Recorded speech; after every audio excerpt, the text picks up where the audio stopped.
Hey man, you wanted to see me? Hey, yeah, I made this app that I wanted you to try out. It's pretty cool. Yeah, I guess. What does it do?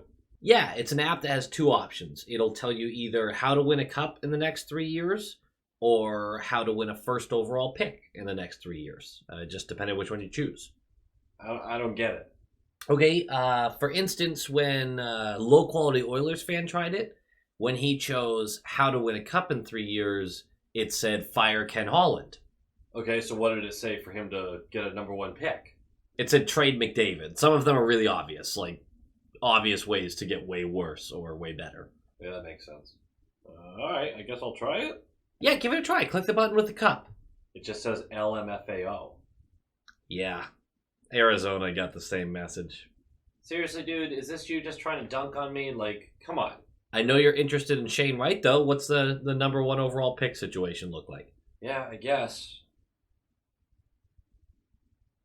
It just says do whatever you were thinking of doing. Well, then you're all good.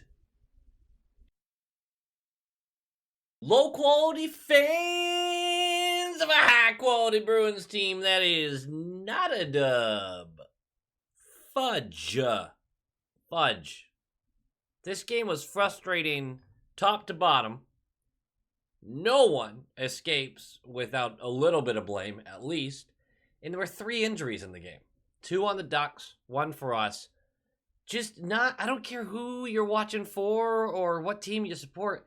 That game was sloppy and messy. And yeah, there was some fun moments because there was a lot of scoring, but not great, guys. Not great. The Ducks are point percentage and everything. They're up there in the league, but statistically, they're middle of the ground. Middle ground, whatever. They're a middle team, right? They're buoyed by their excellent penalty kill and their decent power play as far as I know, and they take very few penalties. Very few penalties. I believe they're 28th in penalties taken. The team's pretty solid, and the young guys are fun. They're finally fun to watch again, which is nice. I grew up, man, did I hate the Ducks for a long time. Really, really disliked the Ducks. But it's nice that they're at least interesting again. The Sharks are kind of interesting. The Kings are But that West Coast swing, I know that they're coming to us. That West Coast swing is more interesting than it has been in years past. That's nice, I guess. Fuck, I don't know, man. I'm so bummed right now. I'm that isn't the kind of game I wanted tonight. That's never the kind of game I want. The loss sucks, but it just wasn't very fun for me. It wasn't a very entertaining game. It was a disappointing game more than anything. Rask gets to start. Mike Riley, he's back. He actually, honestly, looked better, right? He was out with COVID protocol for a little while. He had come back from an injury earlier in the season. We were really frustrated to start the season with Riley. He just didn't seem to be joining the rush the same way, attacking the puck the same way. He didn't seem as offensively creative as he did last year. He had at least one play that we'll talk about that was just stunningly creative, really smart and neat and creative. So I'm happy about that. Grizz is going to go down. He had that injury against the Jets that he played through when he took that hit that, you would consider illegal, but then he saw the hit coming, so you weren't really sure what you would call that. I was just having this conversation with Jack. The looseness in the description of what is boarding and what is not. Again, we're going to talk about that. But that Grizz hit, he saw it coming. He still turned into it. Like, the problem is everybody has a different idea of what it's supposed to be. And the call tonight that we got, I disagreed with. But the call with Grizz, I was like, that's hard to call that a penalty when he saw it and still turned into it. It's just a mess that we can all have this huge gray area that we decide where we land. But that's sports, man. That's part of it. Grizz is out day to day as far as we know. Riley takes his usual spot next to Carlo, which means Vach is going to bump up to McAvoy. Vach still building his resume to stay on the team. He did have one big blunder this game. Look, that's going to happen. Every player has a blunder every now and again. He still played a mostly defensively really good game. He was involved offensively. There were some really nice moments from him. Again, no one walks out of this game unscathed. Everyone holds some blame for the way we played. But if we're going to talk about standard of the team, he was right there with everybody with some nice plays. Vaca's still making a case to not get bumped out. One of the guys below him, though, is absolutely making a case for getting bumped out. We're going to get there. I have no structure tonight. I don't know what's going on. I don't know. My hair is getting ridiculously long. It needs a cut. It's like tangled right here. It's just all tangled right there. I got to braid that out. Braid that out? Comb that out? I don't know. Hair, man. Do you want to talk about the game now? Let's do that. Puck drops! 45 seconds in, and Mac is going to go for hooking. Really, really annoyed with the early penalties. And it feels like Vakanainen is on the ice for the entire penalty kill. I don't think he started on the ice for the penalty kill. I'd have to go back and check. But it feels like he's on there for a minute and a half, and he made 3 huge plays to help kill this off. That was the very beginning of the game, and I'm just sitting there going, Vak, you really are, in moments that coaches notice, you're making great strides. Penalty kill is not where Vakanainen is supposed to be good, but he's been really good at it. As the penalty is expiring, we actually have a chance going the other way. Marchand takes some contact to get a clever play into the slot to a trailing late to the zone Carlo, and Carlo has a one-on-one with Gibson. He's right between the circles, and he lets it rip, and it's not the best shot in the world, and Gibson makes a good save. It's still a good save, and I saw a lot of people talking about how Carlo's got to bury that, and yes, he's a professional hockey player. You got to bury that. But that's Brandon Carlo. You give him 10 of those, he scores 4 of them, maybe. I'm just saying, that's not really his job. Like, yes, you want him to score there, but I'm not going to get upset about that. 10:51 left in the period, and Steen fucks up, man. It happens. He plays gritty. He plays on the line. This hit was a bad hit. Did not feel, though, I think there's a difference between a dirty hit and a bad hit. And there's going to be people who watch this and go, you fucking Bruins fanboy. Of course you're going to defend it. Not defending the hit. This was a stupid hit. There wasn't enough speed, and he didn't line him up to the point where I would go, wow, that's a vicious hit. No, he just knew he was going to make contact. Delorier doesn't see him coming. And it's full numbers. I'm talking nameplate 4 or 5 feet away from the boards. So Delorier kind of crumples a little bit and then right in. Does not return to the game after this. Gets up pretty quickly, though. So that's probably a good sign, right? I don't know, honestly. I hope best wishes to him. It's called a 5-minute major initially. I am in the camp of that is a 5-minute major. Not for the speed or the viciousness or the intent. I don't think it should be suspended, anything like that. It's a 5-minute major because of the distance from the boards and because of where he hit him. There's levels to these things, right? If he gets suspended a game, I'll kind of be like, okay, I get it. Like, enforce the law. You would look at a couple other things we've seen in the past week and a half. Hathaway, probably the biggest one we would point out. And you would kind of go, well, that's not very consistent. Now, is it? Doesn't matter to me. Steen, if he gets a game, I won't be that surprised, but I will be a little surprised. Just a little. Initially called a 5-minute major. During the review, I don't know what they see. They drop it to 2 minutes. I'll take it, right? Like, great. Less of a disadvantage for us, but I don't know. I don't put your ideas below. Be respectful, please. Put your ideas below as to why they dropped it down to 2 minutes. Because it really felt like a full numbers into the boards hit. Speed or not. Viciousness or not. Like, that's a bad hit. That's just my take. Doesn't matter. Great keep-ins by the Ducks during this power play. It is actually a pretty decent penalty kill. We don't get the clear. I get that. So there's your big knock on it. But I don't think our structure faded. I thought we were getting in lanes well. I thought we were attacking the puck well. But a couple close calls where they keep the puck in. Puck eventually finds Getzlaf in the right point moving in on us. And this is a great shot. Rask is screened. It goes outside post, so blocker side and in. You can hear the ding.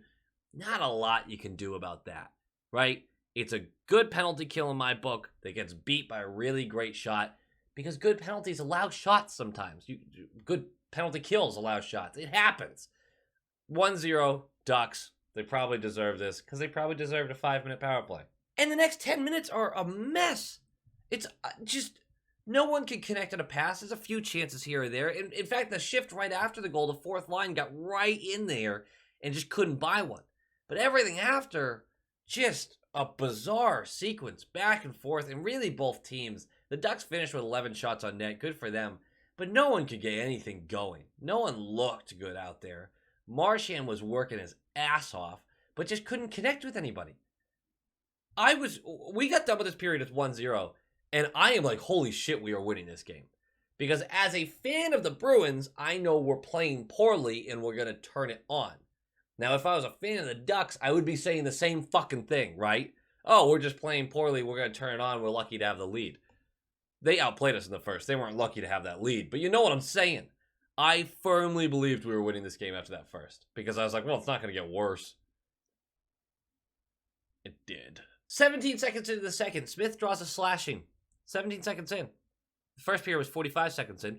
Spoiler alert, the third period, 24 seconds in, there'll be a penalty called. I think the refs just went, you know what? Let's not decide the game, but I would love a little bit of attention in the beginning of each period.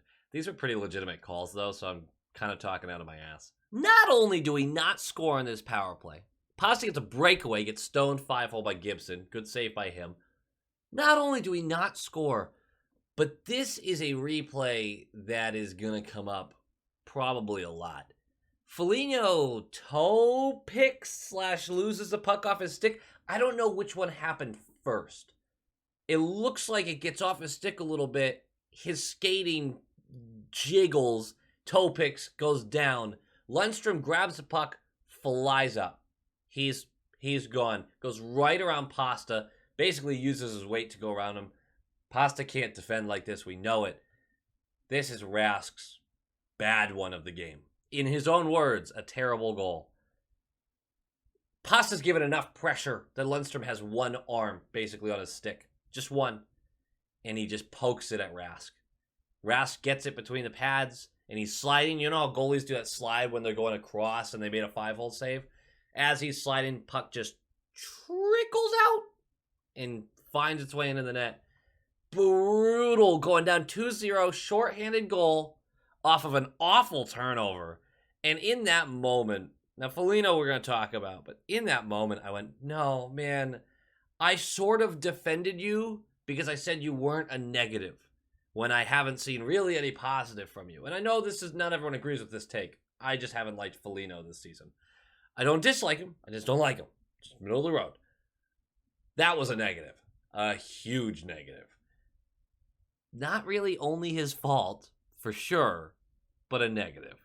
But he makes up for it, 7:47 in, and this is such a strange game. It's a bad turnover by us in our zone, and then two Ducks players collide with each other in our zone. Foligno gets the puck, does a nice play up the wall to Pasta, nice off of the wall, directly on Pasta's stick. He's going to take the zone. That's such a great play, a heads-up play by Foligno. Let's give him a little compliment when we can. So Pasta gets his puck in the neutral zone, starts working his way up to the right side of the offensive zone, punches it through. Nosek takes contact, wins the battle with the defender so that he is able to grab it, move to the slot. And as he's taking that space, you can see the Duck structure just collapse in towards him. He's at the high slot. Everyone's paying attention to him. And Pasta, how does Pasta disappear? How do you forget that David Pastrnak is on the ice? Especially when he goes to his office. Like the first place you would check for Pastrnak, that's where he is, and you forgot about him. Well, when everyone's looking at Nosek, he whips a beauty of a pass to Pasta in the office. Gibson doesn't have a chance. That is a huge goal. 2-1, breathing life right back into the game. And I knew we were winning this game. Right there, right down in there, I knew we were winning. I'm an idiot. During the next TV timeout, just a couple minutes later, Foligno and Gibson will actually get into a fight-ish. The helmets come off, they're grabbing at each other, they're kind of swiping at each other. Nothing happens, no penalties happen, nothing. Just a really strange scene. I'd like to get more information on what started that. And I don't mean play on the ice and stuff. I mean, what were the words being said there? Because that is a weird circumstance, especially during a TV timeout. Then something kind of weird happens. 9 minutes in, Foligno and Carrick stare at each other seductively for about 14 minutes. They really do. They shed them, and then they...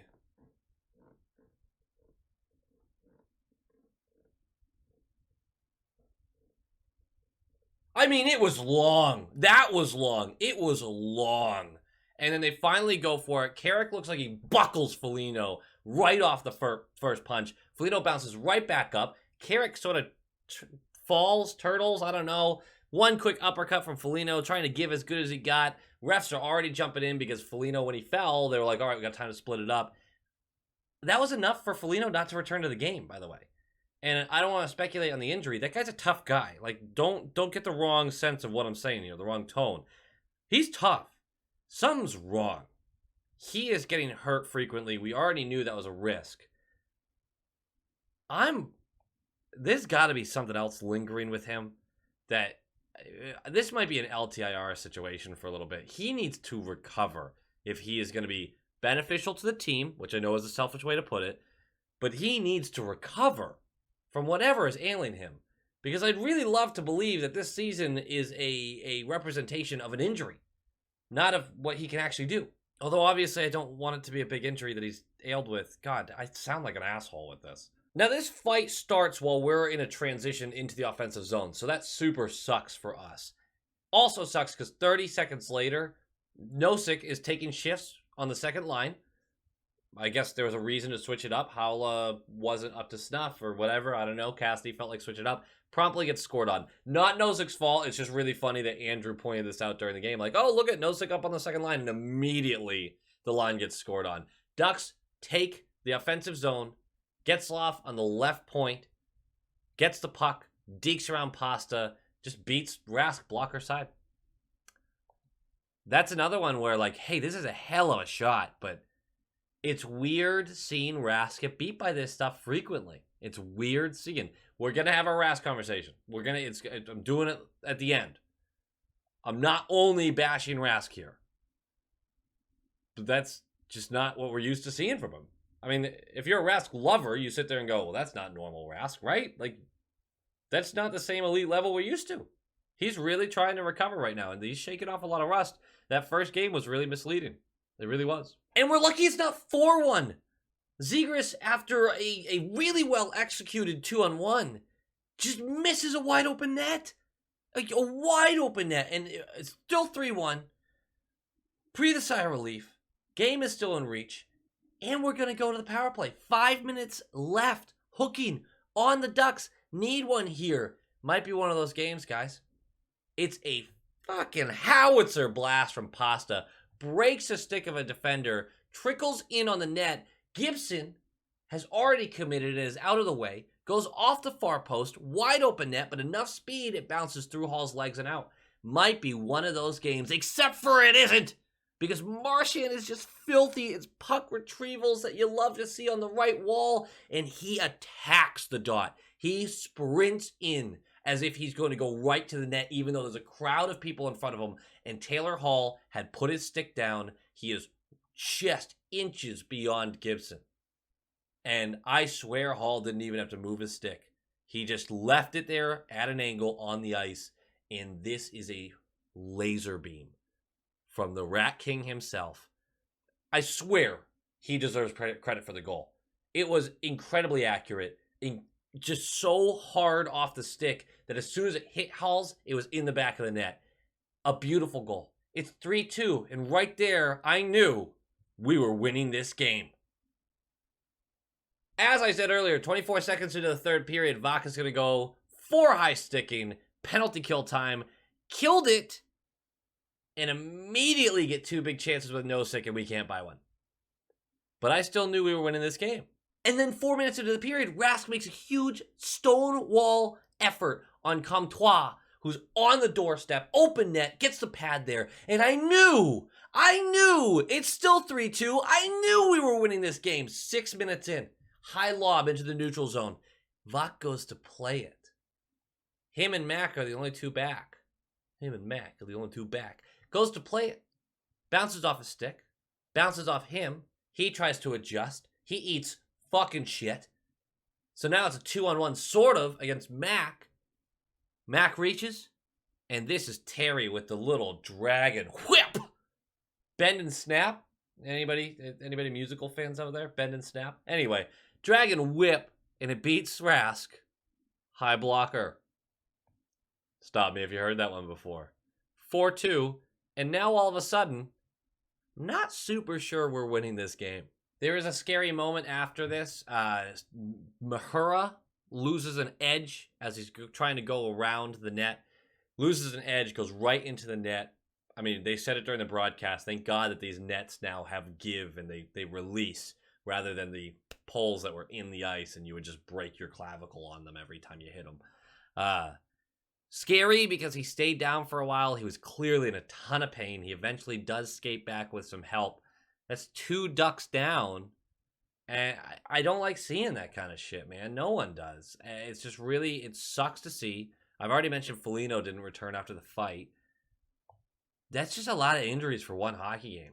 And then for almost 5 minutes, we have huge chance after huge chance after huge chance, and we can't get one.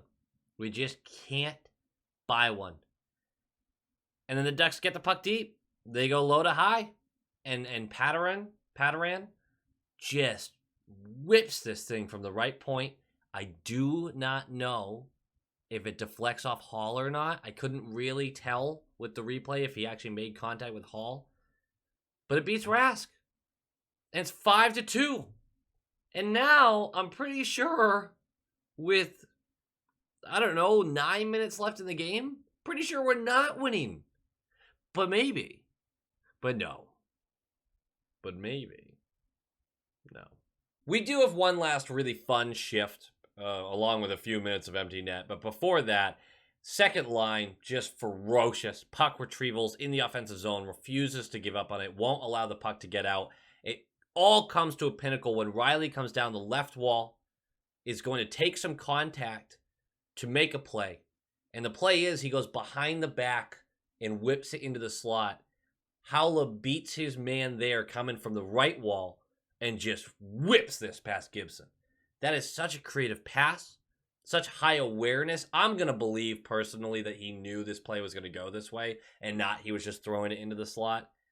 Great play. It was a beauty. And I was very excited to see Riley do more of that because I just missed that. I really liked him last year, and I feel like I haven't seen the same level of artistry, especially when it comes to assists in the offensive zone. That was a huge step back to what he was. Really, really impressive. 5-3, that's your final score. Game notes, Rask had another rough game. That's okay. There really is.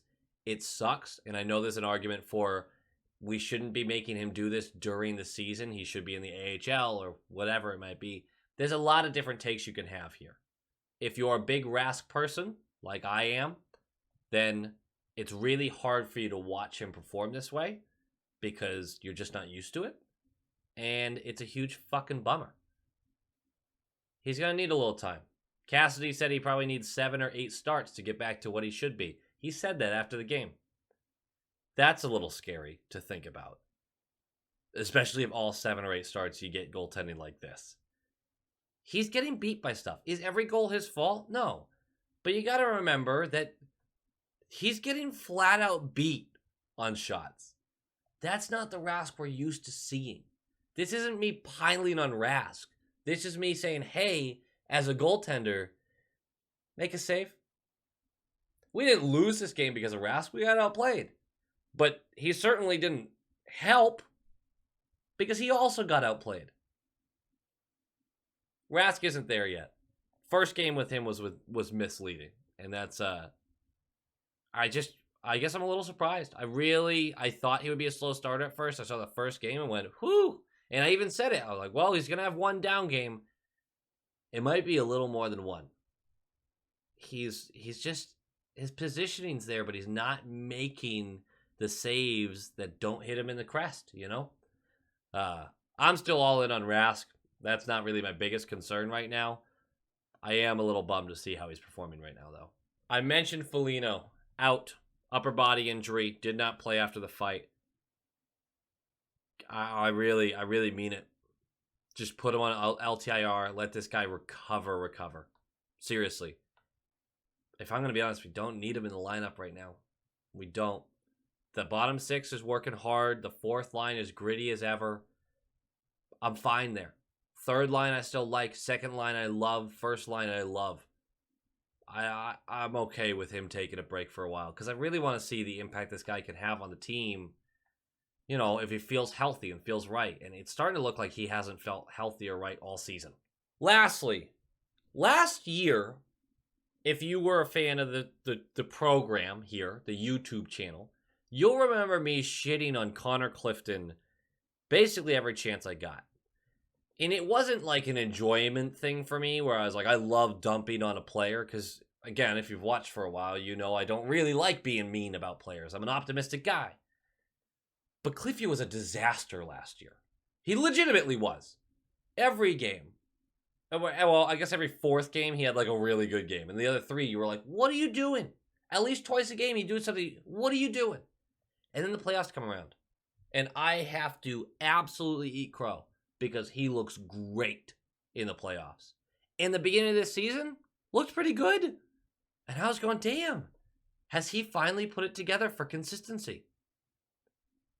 Since he's come back, I'm just not happy. I'm not happy with it. I haven't enjoyed it. It feels wrong to point out only him, but I kind of said this game was a whole team effort. It takes a whole team to lose the way we did today. I'm not enjoying Cliffy hockey. That's one of the very obvious things going on right now where I just don't dig it. And I really hope we're not going back to 2 or 3 times a game, him doing stuff where you just go, dude, what? Because last year, again, those moments led to goals. Not just, wow, what a weird moment. No, we would get scored on during most of them. Can't go back there. Can't. Vok is playing his way into the lineup. Clifton's the first guy out. I think he needs to vastly improve to make sure he's not kicked out as soon as it's possible for him to get kicked out. We keep getting so many injuries on the back end, though. Who knows when that would be. All right, guys, it does it for me. Like, comment, subscribe. Nailed it. Hey, on the road for a few games. That'll be exciting.